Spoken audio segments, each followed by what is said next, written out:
पवित्र श्रीमद् भागवत गीता, पवित्र चारों वेद, पवित्र कुरान शरीफ, पवित्र बाइबल, पवित्र गुरु ग्रंथ साहिब, पवित्र कबीर साहिब की वाणी में छुपे हुए गूढ़ रहस्य अर्थात तत्व को जानने के लिए कृपया अवश्य सुनिए जगत गुरु तत्वदर्शी संत रामपाल जी महाराज के मंगल प्रवचन।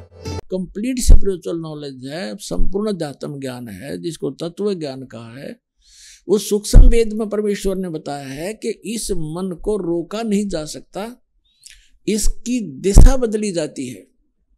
और जिस स्पीड से ये बुराइयों में ग्रस्त है, जिस स्पीड से बुराई कर रहा है, धन जोड़न में कति समर्पित है, या शराब पीने में लगा हुआ है, या कोई और डाकू बन गया है, चोरी करने में पूरा जो है स्पीड खींच रहा है, तो इसकी दिशा बदल दी जाती है इस तत्व ज्ञान से। अब आगे बताएंगे, आज के प्रसंग में यही होगा। अब क्या प्रसंग चल रहा है कि 7वें अध्याय के 29वें श्लोक में कहा है कि इस तत्व ज्ञान से परिचित होने के उपरांत प्राणी केवल जरा और मरण से ही छूटने का प्रयत्न करता है, और वो तत्ब्रह्म से परिचित हो चुका है। 8वें अध्याय के प्रथम मंत्र में, गीता अध्याय नंबर 7 में केवल 30 मंत्र हैं। 29 में तो ये कहा है कि जो जरा और मरण से छूटने का प्रयत्न करते हैं, यानी वृद्धावस्था के डर से और मृत्यु के भय से, इस दुख से छूटने का जो प्रयत्न करते हैं, वो तत्ब्रह्म से परिचित है, सारे अध्यात्म से परिचित है और सभी कर्मों से परिचित है। 7वें अध्याय के 30वें मंत्र में सिर्फ इतना कहा है उस गीता ज्ञानदाता ने कि जो मेरे सत्य का ज्ञान रखते हैं वो मुझे ही जानते हैं और मुझे ही मानते हैं। फिर 8वें अध्याय के प्रथम मंत्र में अर्जुन ने प्रश्न किया कि हे भगवान, जो आपने 7वें अध्याय के 29वें श्लोक में जिस तत्ब्रह्म की जानकारी दी है कि उसको जानने के पश्चात ये साधक केवल जरा और मरण से छूटने का प्रयत्न करते हैं, यहाँ की किसी वस्तु की डिमांड नहीं रखते, तो किम तत्ब्रह्म, वो तत्ब्रह्म क्या है? 8वें अध्याय के 30वें श्लोक में श्रीमद् भगवत गीता में गीता ज्ञानदाता ने कहा कि वो परम अक्षर ब्रह्म है, यानी गीता ज्ञानदाता से अन्य है, और वो तीसरे नंबर का प्रभु है। गीता, अब हम फिर आते हैं गीता अध्याय नंबर 15 के श्लोक 16 और 17 पर। श्रीमद् भगवत गीता अध्याय नंबर 15 के श्लोक नंबर 16 में दो पुरुष, सरपुरुष और अक्षर पुरुष, इन्हीं को सरब्रह्म भी कह सकते हैं, इसको अक्षर ब्रह्म भी कहते हैं, इनके अन्य पर्यायवाची नाम है। और गीता अध्याय नंबर 15 के श्लोक 16 में कहा कि दो पुरुष हैं, एक सरपुरुष और एक अक्षर पुरुष, और ये दोनों नाशवान, इनके अंतर्गत जितने प्राणी हैं वो भी नाशवान। जीवात्मा तो किसी की भी नहीं मरती, हो तो कुत्ते की भी ना मरती, गधे की भी नहीं मरती। इसके तुरंत पश्चात गीता अध्याय नंबर 15 के श्लोक नंबर 17 में गीता ज्ञानदाता कहता है कि पुरुषोत्तम तो कोई और है, उत्तम पुरुष कहो चाहे पुरुषोत्तम कहो, पुरुषोत्तम तो कोई और है, उत्तम पुरुष है तू अन्य। ये वो इन दोनों से कोई और है, सरपुरुष और अक्षर पुरुष से, सरपुरुष कहो सरब्रह्म कहो, अक्षर पुरुष कहो अक्षर ब्रह्म कहो, इनसे कोई और है, अन्य है, हटकर है, सेपरेट है। और परमात्मा इति उदाहरते है, वही वास्तव में परमात्मा कहा जाता है। अपने आत्मा जिस लोक में आप रह रहे हो, कोई फ्लड से मर रहे हैं, कहीं भूकंप आ गया, किसी कोई कैंसर से पीड़ित है, किसी का वैसे एक्सीडेंट में मर जाते हैं, कोई किसी तरह दुखी है, कोई भी टेंशन से फ्री नहीं है, तो इस जिस लोक में हम रह रहे हैं, क्या ये परमात्मा का लोक हो सकता है? परमात्मा का अर्थ होता है श्रेष्ठ आत्मा, जो दुख देख नहीं सकता अपने बच्चों का। तो सतलोक है वो स्थान जहाँ परमात्मा का अपना स्थान है। ये तो एक रिजेक्टेड प्लेस है। जैसे फॉर एग्जाम्पल आपको बताएं, पुराने समय में पहले यहाँ भारतवर्ष के अंदर राजा लोग जो दंडित करते थे, कोई नागरिक स्त्री या पुरुष हद से ज़्यादा ही जो अनियमितता रखती थे, ऐसा जुल्म कर देते थे, उनको ऐसी सजा देते थे, उनको काला पानी छोड़ दिया दे, काला पानी। वो काला पानी था इंडोमान निकोबार द्वीप, जो समुद्र के बीच में चारों तरफ से घिरा हुआ समुद्र से और अपने भारत से 800 हजारों किलोमीटर दूरी पर। तो उसको वहां पर नौका से छोड़ाते थे और वापस आ जाते। तो फिर वो किसी तरह रहो वहां पर, वो पुनिशमेंट प्लेस था, वो सजा का स्थान था। वहां ना कोई मकान था उनके लिए, ना खाने की व्यवस्था थी, थोड़ा बहुत जैसा भी वहाँ घास फूस उनको मिलता था वहाँ खाओ, ना कोई न्याय था वहाँ पर।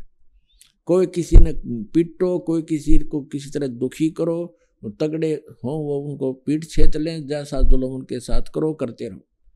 तो वो उसको काला पानी कहा करते, एक पुनिशमेंट प्लेस था, वहाँ सजा का स्थान था। तो जो सतलोक है वो स्थान सुख में है, और वहाँ से जो गलती हमने की, हम यहाँ पड़ गया कि इस काला पानी में। आप यहाँ देख रहे हो, हमने अपने आप व्यवस्था बनाई है, ब्याह की व्यवस्था करी, ना गदर मचा हुआ था। तगड़ा है उसकी जिसकी लाठी उसकी भैंस, राजा है, चाहे किसी के साथ कितना बुरा हाल करो, किसी को तंग करो, किसी की बहन बेटियों की इज्जत लूटो, कोई कुछ नहीं कर सकता। और यहाँ मकान मकून हमने बना लिए ना, तो सिर फुटो, ओले पड़ो, सिर फोड़ दें, गर्मी सर्दी में दुख पाओ, थोड़ी बुद्धि अपना। तो हमने अपने झोपड़ी गाड़ लिए, मकान बना लिए, तो लोग ठीक नहीं है। तो यहाँ क्या बताया है कि जो प्रसंग चल रहा है कि ये उस परमात्मा का लोक नहीं है, यह श्रेष्ठ आत्मा का स्थान नहीं है।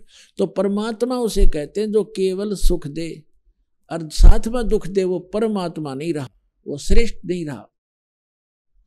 अब यहाँ कहते हैं जैसा कर्म कोई गलती करता सजा तो भोगेगा। तो यह गलती करता क्यों है, हम गलती करने की आवश्यकता क्यों पड़ी हमने? हमारा ये शरीर ऐसा है और साथ में एक बैड एलिमेंट ये मन हमारे साथ है जो सारी गलती करवाता है, और फिर सजा आत्मा पाती है। आत्मा परमात्मा का अंश है, ये मन जो है इस काल का एजेंट है। तो हमने इस एजेंट को अपने काबू करना है, इसको समझाना है इस ज्ञान के माध्यम से। जैसे प्रसंग है कि कह कबीर और सब दुखिया एक संत सुखी मन जीती हो। तो प्रसंग जो चल रहा है, इस मन को कैसे जीतना है, इसको जीता नहीं जा सकता, इसकी हम दिशा डाइवर्ट करेंगे, इसकी जो है इसको परिचित कराएंगे अच्छे और बुरे से। तो जो यहाँ हम कैसे करेंगे, जैसे अभी आपको बताया जाएगा। 15वें अध्याय के 17वें श्लोक में कहा है कि उत्तम पुरुषत्व अन्य परमात्मा इति उदाहरत, जिसको भगवान कहा जाता है वो तो कोई और परमात्मा है। 8वें अध्याय के 3रे श्लोक में आपको प्रमाणित कर दिया। गीता ज्ञानदाता कहता है कि वो परम अक्षर ब्रह्म है। वो परम अक्षर ब्रह्म कहो, परम अक्षर पुरुष कहो, उसको हम सत्य पुरुष कहते हैं। परम अक्षर कहते हैं अविनाशी। 15वें अध्याय के 17वें श्लोक में श्रीमद् भगवद गीता में कहा कि उत्तम पुरुषत्व अन्य परमात्मा इति उदाहरते, ये लोग तरम अविश्य विवर्ती अव्यय ईश्वर है। अव्यय माने अविनाशी भगवान। तो परम अक्षर ब्रह्म का अर्थ होता है वास्तव में अविनाशी। हम उसे सत्य पुरुष कहते हैं संत लैंग्वेज में। परमात्मा ने जो ज्ञान बताया है अपनी ही महिमा आप ही बताई है कि वो सत्य पुरुष मैं हूँ। हम ही अलख अला हैं कुतुब गोस और पीर, गरीबदास खालिक धनी हमरा नाम कबीर। अपनी महिमा को बताने के लिए भगवान स्वयं ही आते हैं परमात्मा, और वो बार बार अपने आप को भगवान नहीं कहते, क्योंकि हमारी जो बुद्धि थी वो दूसरे रंग में रंगी हुई थी कि भगवान निराकार है, और यदि साकार है तो राम और श्री कृष्ण है और नहीं बस। इसलिए भगवान ने अपना परिचय भी दिया। जब हमारी कुछ देखा कि इनमें कुछ कड़वापन आता है, इनको अभी स्वीकार नहीं कर पा रहे हैं, तो फिर अपने आप को छुपा कर कहते हैं कि वो परमात्मा सतलोक में रहता है, वो सत्य पुरुष है, वो सारी सृष्टि का रचनहार है। वहाँ जाने के बाद मृत्यु नहीं होती, और वहाँ कोई प्राणी दुखी नहीं है, वहाँ वृद्ध अवस्था नहीं है, और वहाँ पर मृत्यु नहीं होती, आपका परिवार होगा। तो इसलिए वो अपनी महिमा को बताने के लिए भी अपने आप को छुपा कर ही कह रहा है। अब जो प्रसंग चल रहा है कि इस लोक में कोई प्राणी सुखी नहीं है, और केवल एक मन को जीतने वाला ही सुखी हो सकता है। अब मन को जीतना कैसे है, उसके लिए आपको आज का जो सत्संग दास सुनाना चाहा था अब प्रारंभ कर पाऊंगा। अभी तक तो इसकी भूमिका बनी है। आज का सत्संग है कि 3 प्रभुता मान्या करते, श्री ब्रह्मा रजगुण, श्री विष्णु सतगुण और श्री शिव जी तमगुण। हम केवल इन्हीं को मानते थे और भूल भटक कर कोई एक आधा कहता था कि कोई ब्रह्म है। ब्रह्म इससे आगे ज्ञान देने वाला इस पृथ्वी पर नहीं हमने पाया, केवल परमात्मा या परमात्मा से परिचित उन महापुरुषों को छोड़कर। उनकी अमर वाणी में यह प्रमाण पहले ही था, उसको हम समझ नहीं सके, बेशक पढ़ते रहे। और फिर 3 पुरुष, इनसे हटकर वास्तव में 3 पुरुष कौन है? सरपुरुष 21 ब्रह्मांड का स्वामी, जिसको ब्रह्म काल कहते हैं, ज्योति निरंजन भी कहते हैं। और दूसरा अक्षर पुरुष, जिसको अक्षर ब्रह्म भी कहते हैं, जो 7 शंख ब्रह्मांड का स्वामी है। 7 शंख, नील, पद्म, शंख, ये गणित की रीति से समझा जा सकता है। और तीसरा जो परम अक्षर ब्रह्म है, गीता अध्याय नंबर 8 के श्लोक नंबर 3 वाला, गीता अध्याय नंबर 15 के श्लोक नंबर 17 वाला, वो असंख्य ब्रह्मांड का स्वामी, असंख्य यानी इंक्लूडिंग सरपुरुष एंड अक्षर पुरुष, इन सब के ऊपर जिसकी प्रभुता है उसको वासुदेव कहते। वासुदेव माने सबके ऊपर जिसकी प्रभुता है वो वासुदेव है। वेदों में वासुदेव जो शब्द है वो पूर्ण परमात्मा के लिए है। और हमारे ऋषि महर्षि हमारे बच्चों के नाम वेदों के आधार से ही रखा करते थे। लेकिन जैसे आज कोई रामचंद्र नाम रखे हुए अपने बच्चे का, अच्छी बात है, रामचंद्र एक अच्छा नाम है, लेकिन वो रामचंद्र थोड़ा ही हो सकता, उसका बच्चा जो दशरथ का पुत्र था।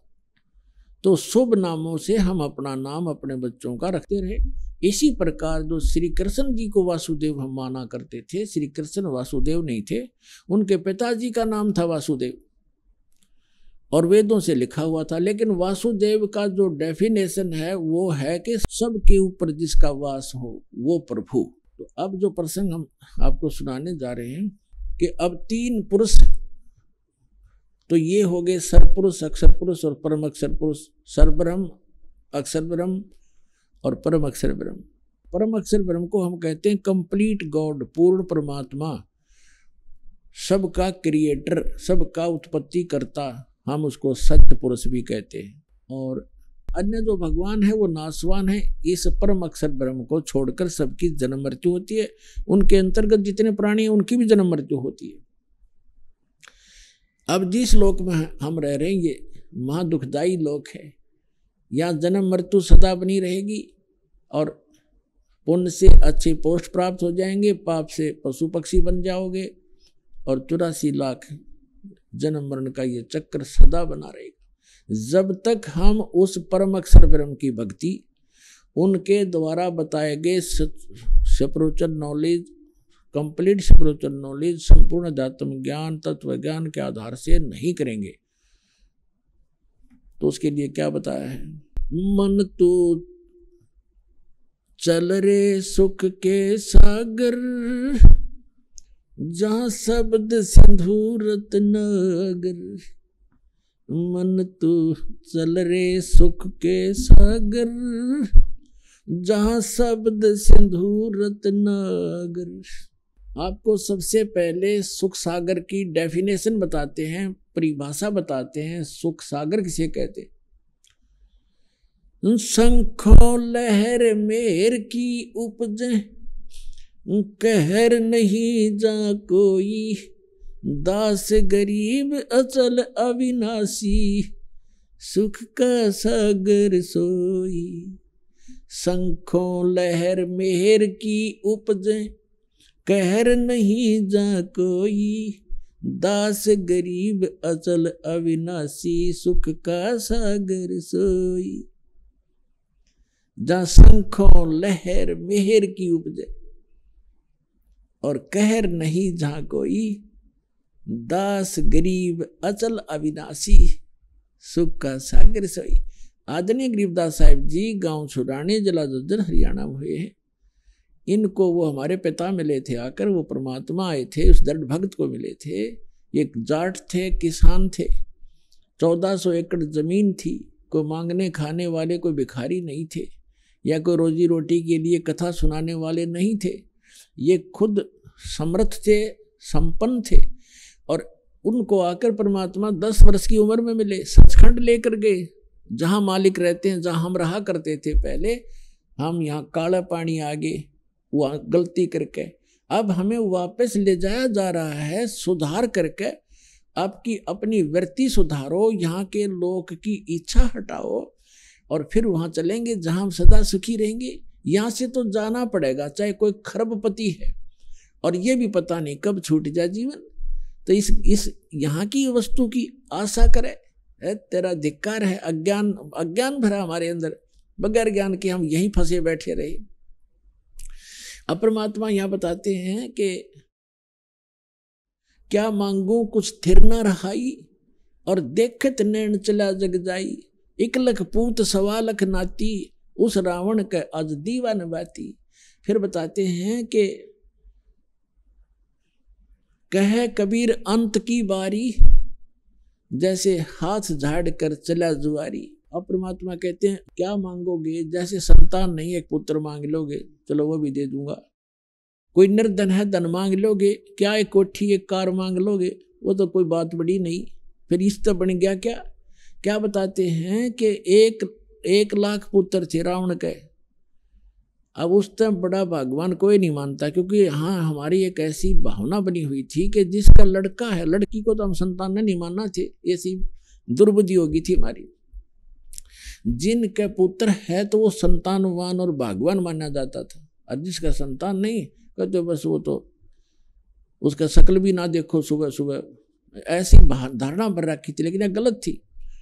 अब परमात्मा कहते हैं रावण के 1 लाख बेटे थे, अर्जा सत भक्ति ना करने से रावण की क्या दुर्गति हुई। अंत में कोई ज्योति जगाने वाला नहीं रहा, घर में दीप जगाने वाला नहीं रहा। और इतना धन जो रावण के पास था तो 7 जन्म नहीं इकट्ठा कर सकते, 1 लाख वर्ष की उम्र हो जाए तो नहीं इकट्ठा कर सकते। सर्व सोने की लंका थी वह रावण से रणधीरम, 1 पलक में राज विराजी जम के पड़े जजीरम। फिर परमात्मा कहते हैं कि रति कंचन पाया नहीं, रावण चलती बार, 1 ग्राम सोना भी रावण साथ नहीं ले जा सका, यहीं छोड़कर चला गया। तो यहाँ परमात्मा कहते हैं कि ऐसे इस लोक से आपकी इच्छा हटेगी और आपको सच्चाई का पता चलेगा, तब ये मन आपको जो अन्य स्थानों पर घसीट कर ले जा रहा था, बुराइयों में घसीट रहा था, कहीं माया जोड़ने में, कहीं चोरी करने में, कहीं पर रिश्वतखोरी करने में, और कहीं पर फिर कोठी बंगले फैक्ट्री लाने में, तो फिर ये घसीटना छोड़ देगा। इसको ज्ञान हो जाएगा, ये आत्मा प्रबल हो जाएगी, इसको धिक्कारण लग जाएगी, फिर ये इसके साथ हो जाएगा। फिर इसकी स्पीड बना दी जाएगी भक्ति में, दान में। फिर ये इतनी ही स्पीड से इस साइड में लगेगा और इसी स्पीड से फिर हम पार होंगे। जैसे घसीट कर हमें नरक में ले जाने की सब क्रियाएं स्पीड से करवा रहा था, फिर सतलोक ले जाने की क्रियाएं यही मन फिर उसी स्पीड से करवाएगा। ऐसे इसकी दिशा बदलेंगे। अब यहाँ प्रसंग चल रहा है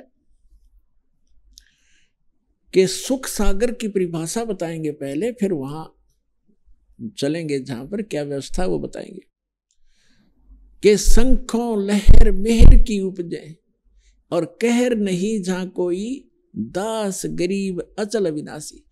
सुख का सागर सोई। तो ये प्रसंग जो चल रहा था कि गरीबदास साहिब जी को परमात्मा मिले थे गांव छुड़ानी, जिला झज्जर, हरियाणा के खेतों में, जहां वो अपने ही खेतों में, अपने ही फील्ड में गरीबदास साहिब जी गौवें चरा रहे थे, गौ पाली गए हुए थे। और भी गांव के काफी बड़े बड़े भी, छोटे भी, यानी सबसे छोटी उम्र के गरीबदास जी ही थे। उनसे बड़े कोई 20 वर्ष का, कोई 25, कोई 40, कोई 50 वर्ष के भी व्यक्ति गौओं के साथ चराने के लिए फील्ड में ले गए थे।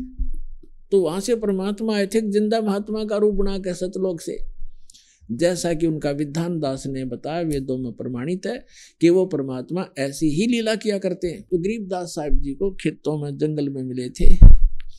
लंबी कहानी है, फिर आने पर बताएंगे। अब जो प्रसंग है, तो उनको सचखंड लेकर गए, फिर वापस छोड़ा था 8-10 घंटों के बाद।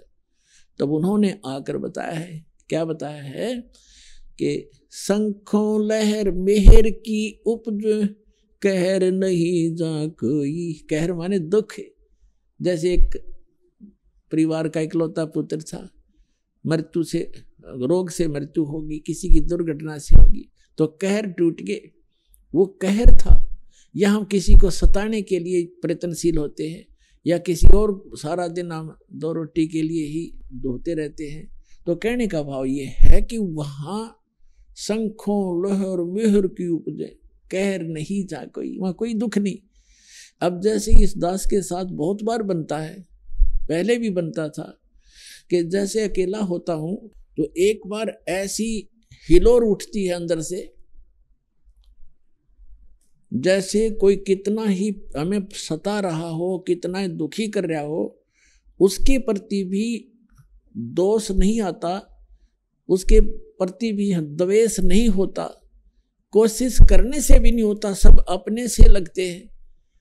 लेकिन वो होती है कुछ अक्षणों के लिए, और उसके जाते ही अंदर फिर वही गंध भर जाता है, वही राग द्वेष, वो ऐसा कर दूंगा, उसने ऐसे कैसे बोल दिया, वो क्या समझता है अपने आप को।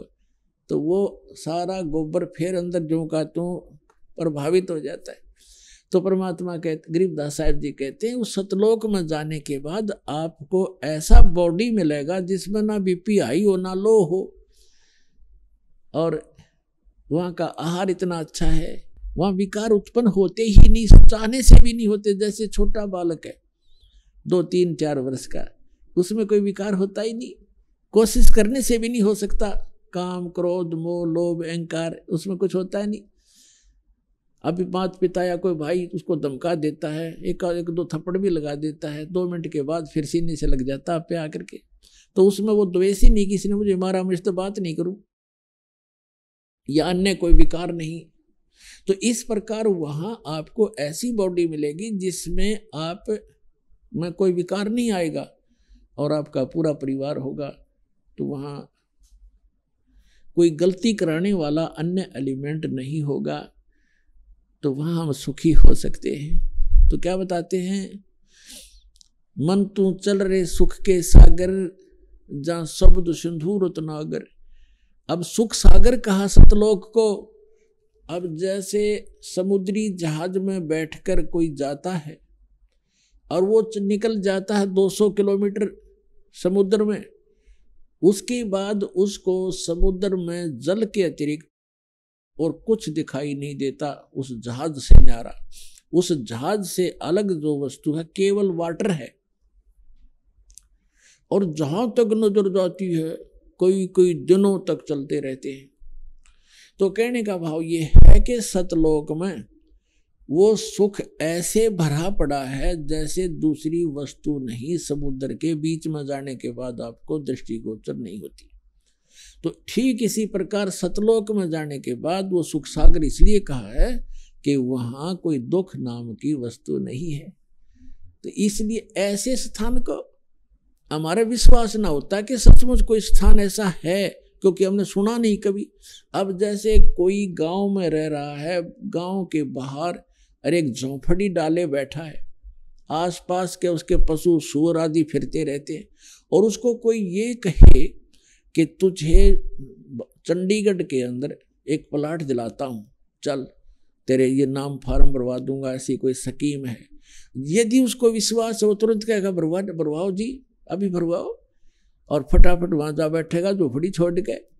तो अब जब हमें वो विश्वास होगा कि वहां ऐसा स्थान है, तो फिर हम इस झोपड़ी न छोड़ांगे, चाहे यहाँ 6 मंजिल की कोठी हो, उस स्थान के सुख के बराबर। या वह झोपड़ी है जो बाहर जहाँ सूअर घूमते रहते हैं, लेकिन हमने अब यही उत्तम है, कोई विकल्प नहीं। और ये झोपड़ी जो है कितनी बड़ी कोठी है, कल मृत्यु हो जाएगी, सत साधना नहीं की तो कुछ दिनों के बाद वहीं गधा बनकर कुत्ता बनकर कुट्ठी के बाहर ही घूम रहा होगा, उसमें प्रवेश करने के लिए उसको अलाउड नहीं होगा। तो ये दुख दिखेंगे आपको, तब आपका मन हटेगा, तब ये मन जीता जाएगा, मन जीती हो जाओगे, आप यहाँ की बकवादों को नहीं चाहोगे। अब इस ज्ञान के माध्यम से आपको पता चलेगा, यदि आज हम किसी का धन चोरी करते हैं, रिश्वत लेते हैं, तो आगे आपको आने वाले जन्मों में उसका प्रतिफल देना पड़ेगा। कोई भैंस बनकर देगा, कोई कुत्ता गधा बैल बनकर, कुत्ता रखवाली करेगा, बैल बनकर उसके खेतों में जुतेगा, कोई भैंस बनकर गाय बनकर, वो वापस करने पड़ेंगे, कोई गधा बनकर, कोई ऊंट बनकर, घोड़ा बनकर। तो क्यों पंगे में पा दें हम? और किस लिए करते हैं लूट खसोट, किस लिए करते हैं माया जोड़ी, रिश्वतखोरी, डाके, हम किस लिए करते हैं? हमने अपनी परंपराएं बिगाड़ ली। मनुष्य जीवन मिला था केवल भक्ति करने के लिए, और मनुष्य जीवन का मूल काम हम भूल गए। हम यहाँ की परंपराओं को बनाकर इसमें अपनी शान शौकत समझने लग गए। किसी के पास धन हो गया और उसने लड़की का विवाह करने लगा, तो उसने लड़की के विवाह में कि उसके पास पैसा है, चाहे कहीं से भी प्राप्त है, पूर्व संस्कार से है या 2 नंबर से किया है, तो उसने लड़की के विवाह में सारे फंड कर दिए, डीजे बजाना, फलाना करना, इतने व्यक्ति बुलाने हैं, ऐसा धन देना है, इतना दान दे दिया, कुछ कार दे दी हैं। अब उसने तो दे दी, उसने तो बकवाद कर दी क्योंकि पैसा है। अब गरीब आदमी की लड़की का जब विवाह होता है तो आत्मा तो उसकी भी रोती है। तो पिता भी समझता है कि आज पड़ोस में एक लड़की का विवाह हुआ है, उसको ऐसा वैसा दिया गया है, इतने उसको कपड़े दिए हैं, इतने गहने दिए, तो वो गरीब व्यक्ति अपनी बेटी के मुंह की तरफ देखता है कहीं ठेस ना पहुंचे बेटी को। तो जितना उसका सामर्थ्य होता है उससे ज्यादा कर्जा वर्जा करके अपनी बेटी को कोशिश करता है वो आइटम पूरे करने की, लेकिन फिर भी उतना नहीं कर पाएगा और नुकसान और कर्जवान भी हो जाएगा। तो ये जो बकवाद हमने शुरू कर रखी है ये खत्म करनी पड़ेंगी। अब विवाह तो परमात्मा ने कर रखा है, बच्चा और बच्ची का जो संस्कार उसका पहले ही बना रखे। बाद में तो हम बेमतलब का ड्रामा और अपनी बकवाद दिखाते, लोग दिखावा करते। हमने बच्चों का विवाह कति सिंपल वे से करना चाहिए। अब जैसे हम बकवाद करी, एक ने बड़े धूमधाम से लड़के का विवाह था, डीजे बजवाया, सारे सांग करवाए हैं, खूब ठाठ तर बड़े गहने गाने बनवा कर तैयार कर दिए और विवाह के लिए जा रहे थे। और वो लड़के दुल्हे वाली गाड़ी जिसमें 7-8 3-4 घर के रिश्तेदार दामाद उसके बैठे हुए थे, यानी उस लड़के के जीजा वगैरह बहनोई, वही कार टकरा गई एक ट्राले से। वो दुल्हा भी मर गया और वो बहनों के बटे हुए मर गए 1-2 साथ में ही। वह कुंडबा गानी होगी। पहले दिन तक नाचे कूदे थे, ठाठ बांध रहे थे, और अगले दिन टक्कर मार कर हो रहा सारा परिवार, चाट ले डीजे ने और बजा ले बाजे भी। तो यहाँ संतों ने बताया है, जैसे आदरणीय नानक साहिब जी को परमात्मा सचखंड लेकर गए थे बेई नदी से, उनको वापस छोड़ा था, उसी दिन से उनकी वृत्ति संसार से हट गई थी, क्योंकि सुख में सथल उन्होंने आंखों देख लिया था और यहाँ के दुख से परिचित वो पहले ही से ही थे। तो क्या उन्होंने कहा, वो मायूस से रहा करते थे। तो कोई व्यक्ति जो जाते थे, कोई नए जाते थे, वो पूछा करते थे कि महात्मा जी आप तो बड़े मायूस से रहते हो, साधु संत फकीर तो निश्चिंत होते हैं, आप तो हमेशा ऐसे लगते हो जैसे चिंताग्रस्त हो, आप खुश क्यों नहीं रहते? तब नानक साहब जी ने कहा था कि ना जाने काल की कर डारे और किस विध ढल जा पासावे, और जिनाते सरते मौत खुड़क दी उन्हानू केड़ा हासावे। कि यहाँ ना पता कब के बिजली गिर जा, तो इस गंदे लोक में किस पर खुशी मनाऊं मैं? अपने आत्माओं देखो, यहाँ प्रसंग जो चल रहा है कि सुरपति दुखिया भूपति दुखिया, रंग दुखी बपरीती हो, कह कबीर और सब दुखिया, एक संत सुखी मन जीती हो।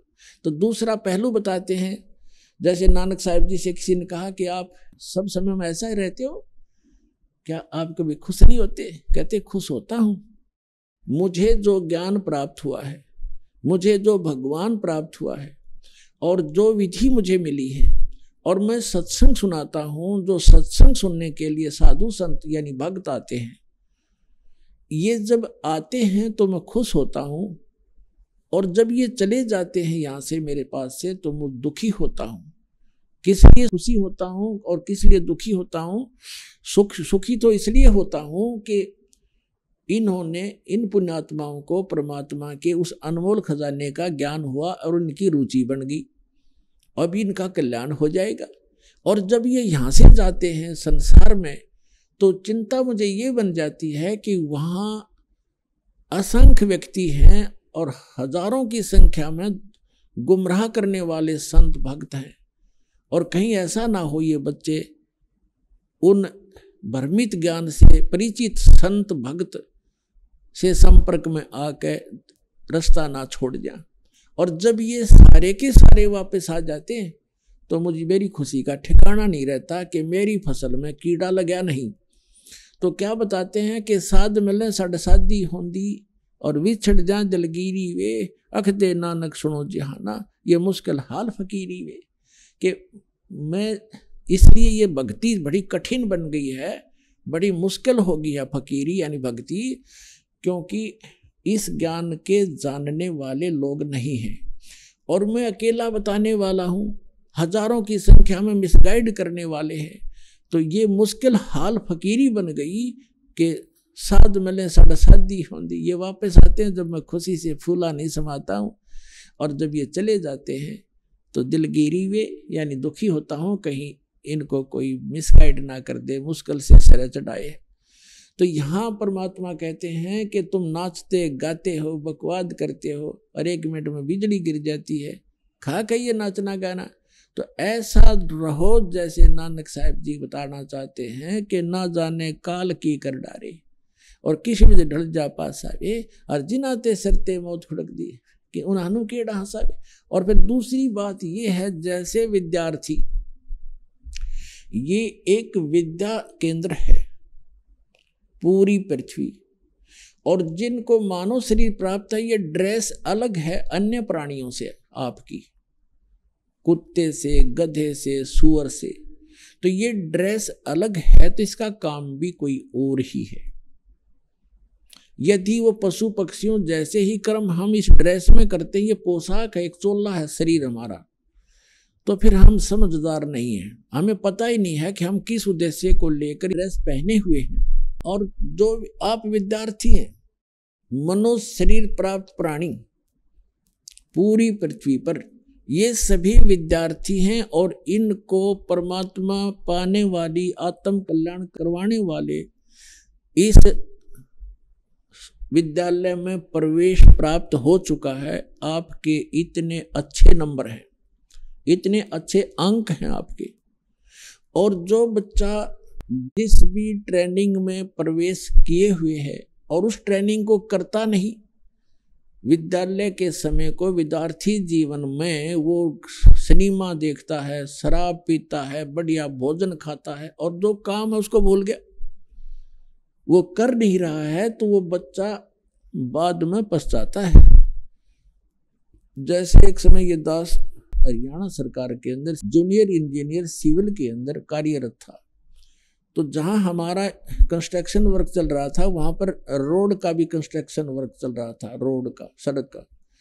तो सड़क के ऊपर एक व्यक्ति काम कर रहा था, उसके बच्चे वही मिट्टी में, जैसे मजदूरों के बच्चे वहीं रखते हैं साथ में,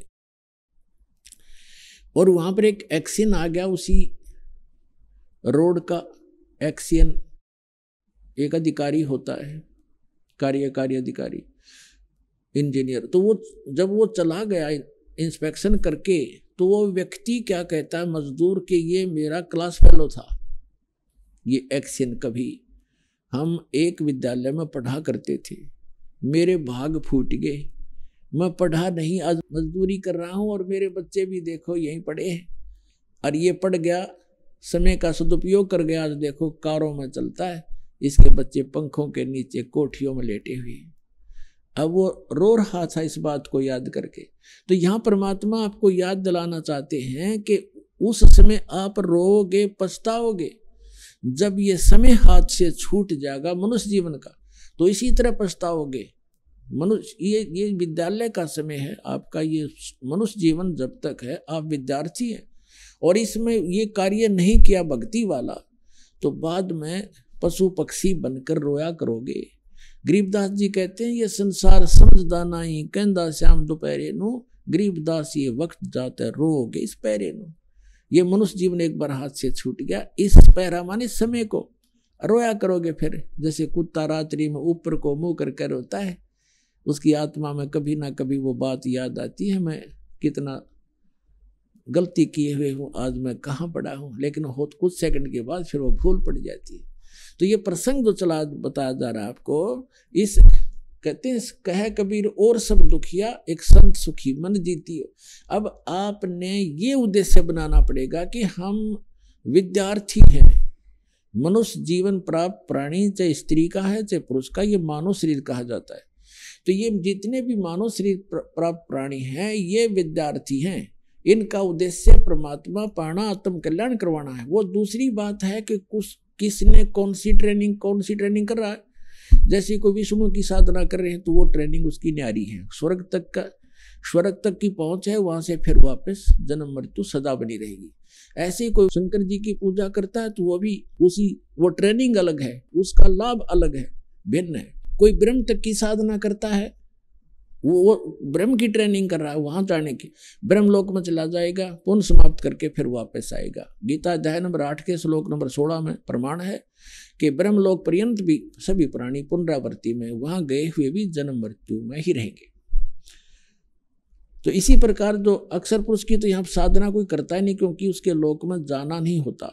हमने फिर उसके बाद तो पार ब्रह्म, सबसे परला परमात्मा, जिसको अक्षर परम अक्षर ब्रह्म कहा है, संतों ने उसको पार ब्रह्म कहा। पार ब्रह्म, एक ब्रह्म, एक पर ब्रह्म, और तीसरा पार ब्रह्म। पार माने सबसे पर पार का, सबसे ऊपर वाला, सबसे परली पार का। तो हमने साधना उस पार ब्रह्म की करनी है, परम अक्षर ब्रह्म की करनी है, पर ब्रह्म की नहीं करनी, ना ब्रह्म की करनी। उसकी प्राप्ति का उद्देश्य नहीं रखना। साधना अलग चीज होती है, लेकिन प्राप्ति का टारगेट हमने सतलोक का बनाना है, सचखंड में जाने का, जहां जाने के बाद लौटकर फिर संसार में नहीं आते। अब हम आते हैं मन तू चल रे सुख के सागर, जहां शब्द सिंधु रत्नागर। शब्द सिंधु यानी जहां सुख का सागर, सुख ही सुख है। फिर कहते हैं कोट जन्म तन भरमत होगे, कुछ ना हाथ लग्या रे। कुकर सुकर खरबा बोरे, कौआ हंस बुगारे। कोटि जन्म तू राजा की ना, मिटी न मन की आशा। भिक्षुक होकर दर दर घूम्या, ये मिला न निर्गुण रासा। इंद्र कुबेर ईश की पदवी, ब्रह्मा वरुण धर्मराया। विष्णुनाथ के पुर को जाके तू फिर भी वापस आया। असंग जन्म तन मरत्या होगे, जीवित क्यों न मरे रे। द्वादश दर महल मठ बोरे, बहुर न दे धरे रे। फिर बताते हैं दो जग भिष्ट सभी ते देखे, राजपाट के रसिया। दो जग भिष्ट सभी ते देखे, राजपाट के रसिया। तीन लोक से तिरपत नाही, ये मन भोगी खसिया। सतगुरु मिले तो इच्छा मेटे, पद मिल पदे समाना। चल हंसा उस लोक पठाऊं, जो आदि अमर अस्थाना। चार मुक्ति जहाँ चंपी करती, माया होरी दासी। दास गरीब अभय पद पर से, वो मिले राम अविनाशी। गरीबदास साहिब जी ने परमात्मा को देखा, परमात्मा से प्राप्त स्पिरिचुअल, कंप्लीट स्पिरिचुअल नॉलेज, वो संपूर्ण अध्यात्म ज्ञान के आधार से क्या बताया है कि कोट जन्म तन भर मत होगे। करोड़ जन्म हो गए, जन्म और मृत्यु प्राप्त करते ने, लेकिन तेरी चलो चलो नहीं मिटी, स्थाई स्थान नहीं मिला, जहां जाने के बाद साधक फिर लौटकर कभी संसार में नहीं आते। वो स्थान नहीं मिला। कोटि जन्म तो भरमत हो गए, कुछ ना हाथ लग्या रे। और कुकर कुत्ता सुकर सुअर खरगदा, कुकर सुकर खरबा बोरे, कौवा हंस बगारे। और कोटि जन्म तू राजा की न, मिटी न मन की आशा। और भिक्षुक होकर दर दर घूम्या, ये मिला ना निर्गुण रासा। अब ये मार्ग ना मिलने से आप करोड़ जन्म राजा भी रह लिए, और ऐसे भी साधक रहे हो कि घर त्याग कर जंगल में वन में जा बैठे, भूख लगी नगरी में आए, थोड़ा बहुत आहार मांग ले गए, रोटी, उसी रोटी को सुखा दिया, जंगल में रख लेते थे, ऐसे सूख जाती थी, उनको अगले दिन भेकर खाते थे। दो तीन दिन उनको भेकर खा कर अपना टाइम पास करते थे, थोड़ा सा आहार करते रहते। लेकिन साधना सतना होने से उनके आधार से क्या बना? इंद्र कुबेर ईश की पदवी, ब्रह्मा वरुण धर्मराया। विष्णुनाथ के पुर को जाके फिर भी वापस आया। उन साधनाओं से इंद्र की पदवी भी प्राप्त कर ली, स्वर्ग के राजा भी बन गए, कुबेर भी धन के देवता, वित्त मंत्री भी बन गए, और ईश ब्रह्मा विष्णु महेश तक की पदवी भी तुमने प्राप्त कर ली। क्योंकि ब्रह्मा विष्णु महेश की भी जन्म मृत्यु होती है, अभी आपको प्रमाणित कर दिया। इंद्र कुबेर ईश की पदवी ब्रह्मा ब्रह्मराया और विष्णुनाथ के पुर को जाके फिर भी वापस आया। असंग जन्म तो मरत्या होगे जीवित क्यों ना मरे।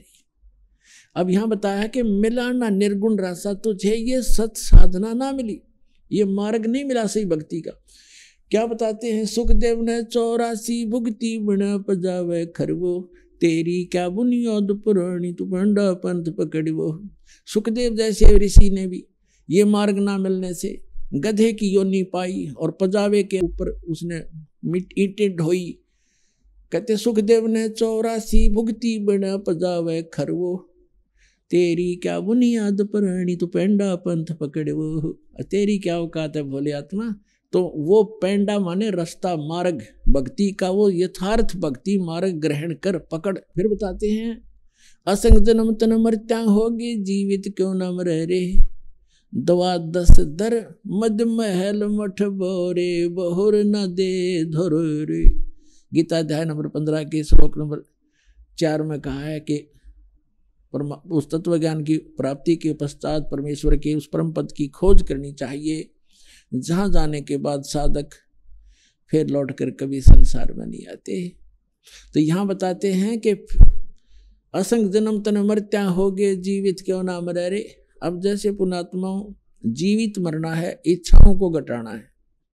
एक तो ये ज्ञान से घटेंगी, ज्ञान के बिना मर्यादा बेशक बनाकर बैठ जाओ ये नहीं बनती, ज्ञान से समाप्त होंगी। जैसे आप कोठी बना रहे हो, सारा जीवन ला दिया कोठी बनाने में, और कल मृत्यु होगी और कोठी रहेगी यहीं। एक सेठ था, आंखों देखा एक मजदूर बता रहा था कि हम वहाँ मजदूरी कर रहे थे और उसने कम्प्लेक्स बनाना था शहर के अंदर, रोहतक के अंदर, और शाम को मजदूरों की तनख्वाह देकर हम वही बैठे बैठे अपने गिन रहे थे तनख्वाह जो हमें मिली थी। और वो वहीं पर टूटी लगा रखी थी तराई तरुई के लिए, गर्मियों का मौसम था। वो स्नान करने लग गया वहीं टूटी के नीचे, नहा के धोती पजामा पहना था और कुर्ता हाथ में लिया था, जब मर गया वही हार्ट अटैक हो गया, बैठा बैठा रह गया। अब चाट ले उस कम्प्लेक्स ने, उड़ के गधा बन के कुमार के फंसेगा। तो परमात्मा कहते हैं जो काम इसका करने का वो भूल गए, बकवादों में लगे रहे तुम, तो इससे इच्छा हटेगी। तो यहाँ बता रहे हैं परमात्मा आपको सतर्क करना चाहते हैं कि ये लोग ठीक नहीं, जिस काम में सारा जीवन तुम लगा रहे हो ये काम केवल इतना ही नहीं है। अब प्राणी को यहाँ टाइम पास करने के लिए मकान भी चाहिए, से झोपड़ी दे दाता पर राम नाम बना रहे, भक्ति बनी रहे या दूर ना हो। और भक्ति बनी रही तो आपको जो भी कोई आपदा कोई आवश्यकता इस जीवन में पड़ेगी, भगवान आगे धर देगा, ठाका जबरदस्ती दे देगा आपको। अब परमात्मा कहते हैं कल्पे कारण कौन है, कर सेवा निकाम, सेवा माने पूजा, के निष्काम भाव से भक्ति कर और मन इच्छा फल देऊंगा जब पड़े मेरे तक काम। जब तुझे मेरे सतर का काम होगा तेरे प्राप्ति आओगी, मुझे नहीं दिखती। जैसे परमात्मा ने एक भूमिका करके दिखाई है, जुलाहे का काम करके झोपड़ी में रह करके, और दुष्ट लोगों ने झूठी अफवाह फैला दी, झूठे पत्र लिख दिए थे कि कबीर साहब भंडारा करेंगे, 18 लाख व्यक्ति आगे भंडारा खाने के लिए, और साथ में ये भी लिख दिया पर्चियों पर चिट्ठियों पर कि प्रत्येक भोजन के बाद सबको एक दोहर देगा। बहुत अच्छा कंबल होता था, कंबल टाइप दोहर, कंबल नहीं होते थे बल्कि दोहर ही ज़्यादा प्रचलित थी उसमें, बहुत सुंदर महंगी। और एक असरफी, एक सोने की मोहर आज तक 30,000 का होता है 10 ग्राम सोना, वो एक मोहर इतनी होती है 10 ग्राम की, कि वो दक्षिणा देगा। इस लालच में सारे तागे पृथ्वी के जितने साधु संत थे नकली असली, और परमात्मा एक झोपड़ी में बैठे, शाम का भोजन है तो सुबह का अन्न नहीं होता, ऐसी स्थिति में 18 लाख व्यक्ति आगे। तो कहते हैं एक लीला की दाता ने वो स्वयं ही हमारे को दृढ़ता लाने के लिए कि तुम भक्ति करना चाहो तो मैं बताऊं ऐसे करते रहो, और तुम्हारे ऊपर कोई भी ऐसी कोई दिक्कत आएगी किसी भी सतर्कता में आगे खड़ा पाऊंगा। तो यहाँ परमात्मा ने दूसरा रूप बनाया केशव बंजारे का, और सतलोक में गए भगवान, वहां से 9 लाख बैलों के ऊपर, पहले बैलों के ऊपर ही ट्रांसपोर्टेशन होता था, ट्रांसपोर्ट का काम, गाड़ियां भी नहीं थी, जंगलों में से चलना होता था। बैलों के ऊपर जैसे गधे का बोरा होता है ऐसा डाला करते थे, तो उसमें कोई खांड भर ले जाता, कोई बाजरा, कोई ज्वार, एक मंडी से दूसरी मंडी में ले जाते थे। तो ट्रांसपोर्ट का काम बैलों से होता था। उनको बंजारे बोलते थे, बिजनेसमैन, बनज करने वाले बंजारे। तो बंजारे का रूप बनाकर भगवान सतलोक में गए। सचखंड से 9 लाख बैल और उनके ऊपर बड़े बड़ा पका पका जलेबी, कचौड़ी, पकौड़ी, दही, बड़े, सारा कुछ, जलेबी, हलवे, खीर, माठ भर भर दे रहे भगवान। और वहाँ काशी के बाजार में लगा के टेंट, उनमें सारे कर दिए खाली, पाड़ की पाड़ में तो ढेर के ढेर पूरियों का, जलेबियों का, लाडुओं का बहुत महंगा पड़ा हुआ, और भंडारा शुरू कर दिया।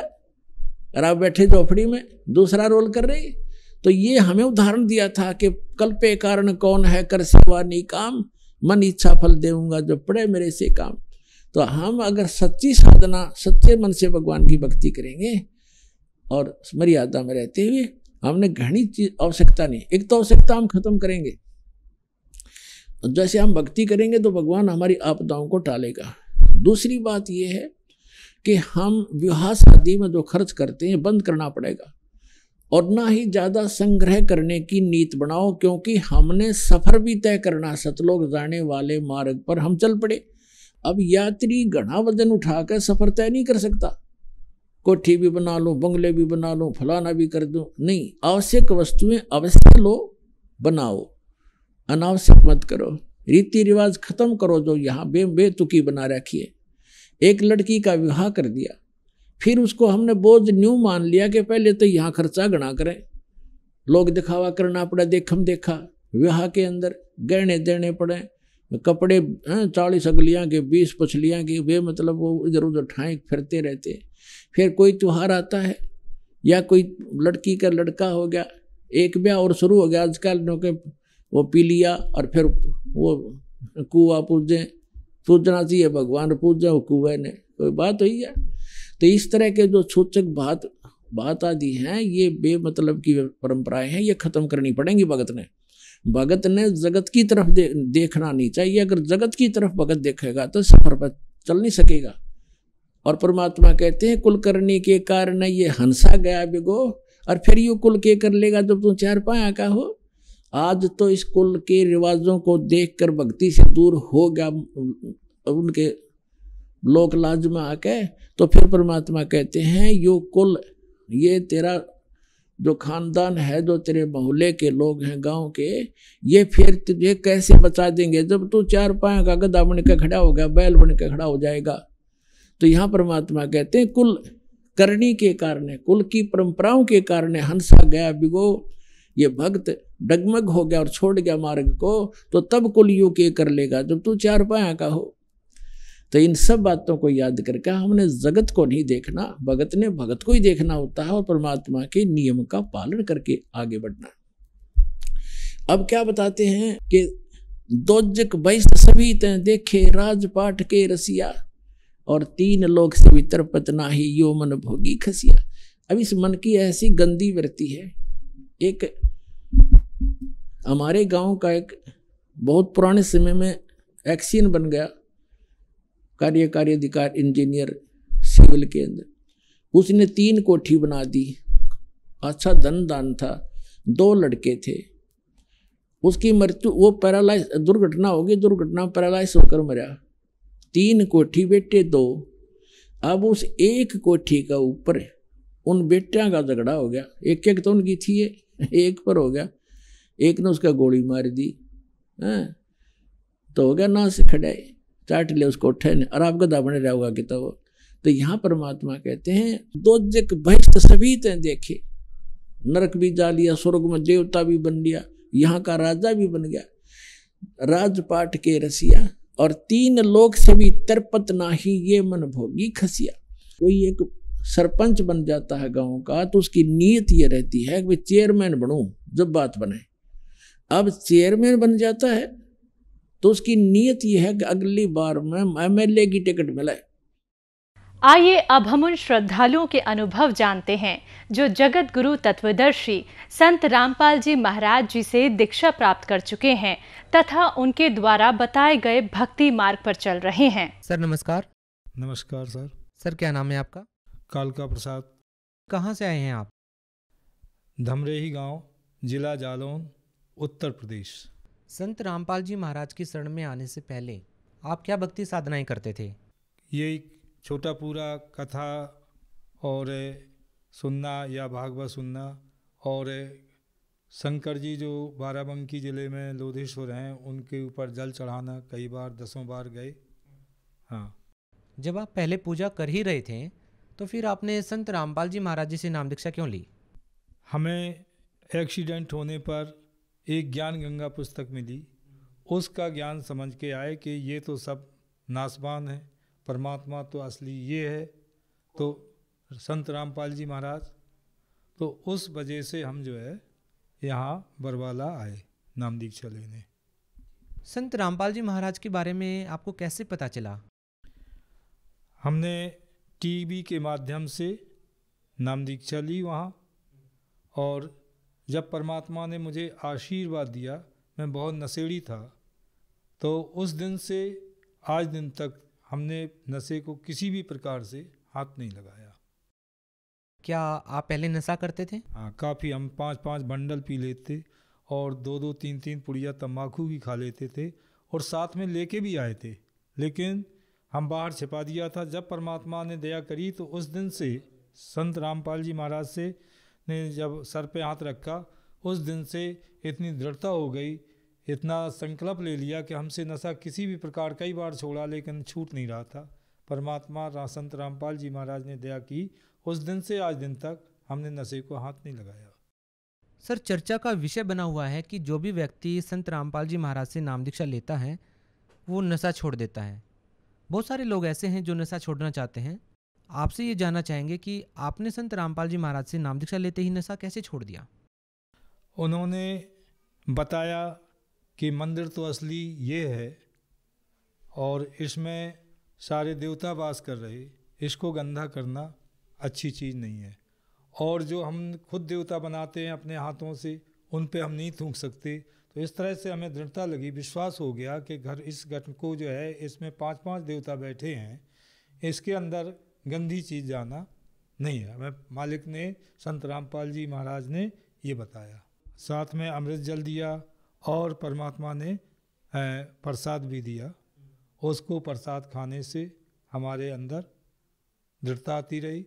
सर आपको कैसा लगता है कि आपके जो पुराने साथी जो हैं वो आपको देख करके कैसा रिएक्ट करते हैं, क्या कहते हैं, चूँकि आप पहले नशा करते थे और अब नशा नहीं करते हैं? हम करीब 20 सालों से नशा कर रहा था, लेकिन उस दिन से नशा बंद कर दिया।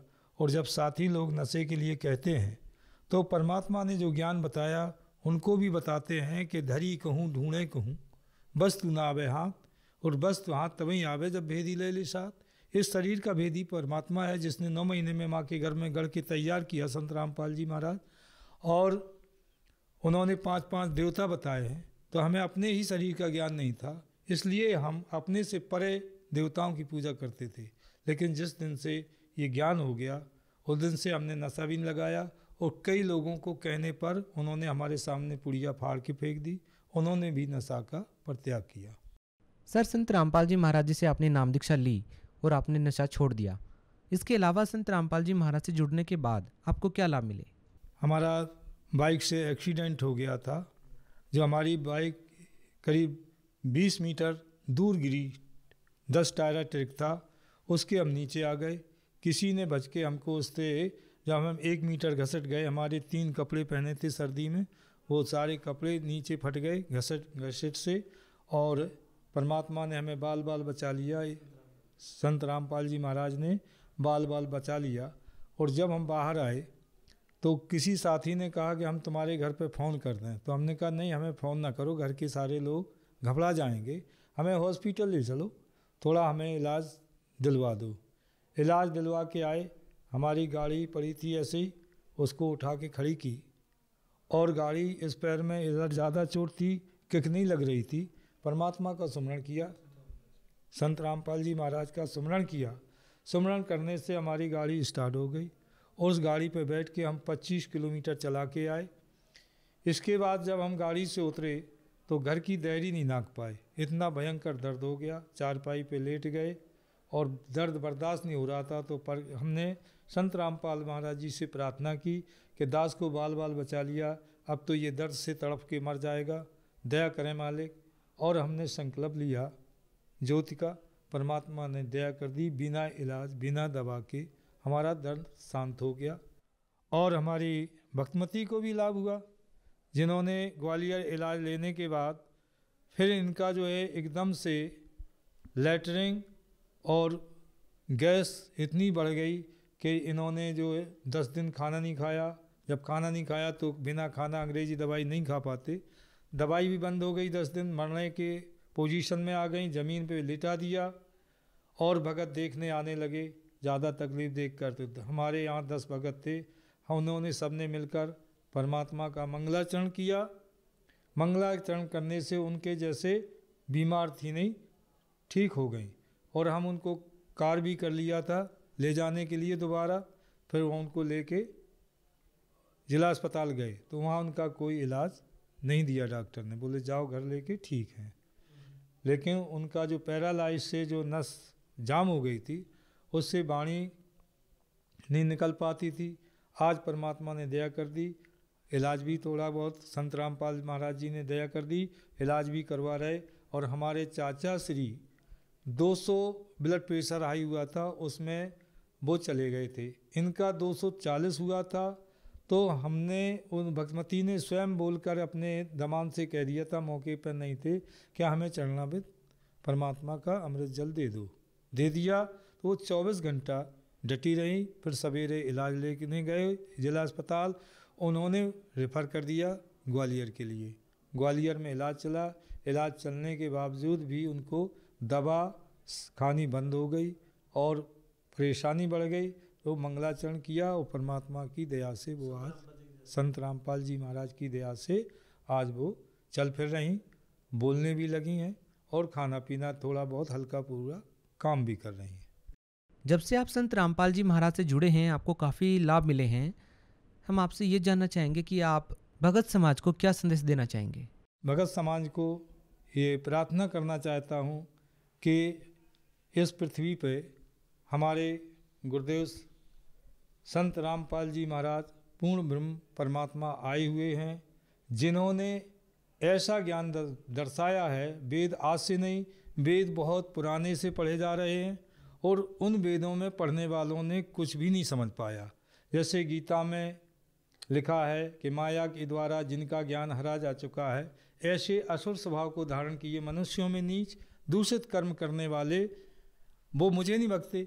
तो पुराणों में देखें और परमात्मा का सत्संग सुने जो उन्हें उंगली धर धर के बताया है और वो सत्य है। आज दिन तक उनको पढ़ने वाले गीता के सही अर्थ नहीं कर सके। और जो परमात्मा है, सारे वेदों का रचयिता है, सारी जानता है, उन्होंने उंगली धर धर के बताया, फिर भी हम विश्वास नहीं कर पा रहे। तो हम प्रार्थना करेंगे कि आप वेदों से और जो हमारे YouTube पे संत रामपाल जी महाराज का सत्संग आता है और आप ऐप डाउनलोड करके सत्संग सुने और वेदों से मिलाएं कि ये सच्चा ज्ञान परमात्मा दे रहे हैं और आप शरण में आए, आपके भी सारे कष्ट परमात्मा दूर करेंगे। संत रामपाल जी महाराज। धन्यवाद। सत्ता ही।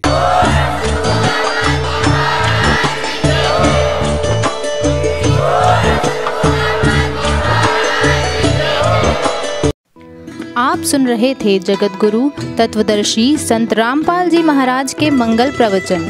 अधिक जानकारी के लिए संपर्क करें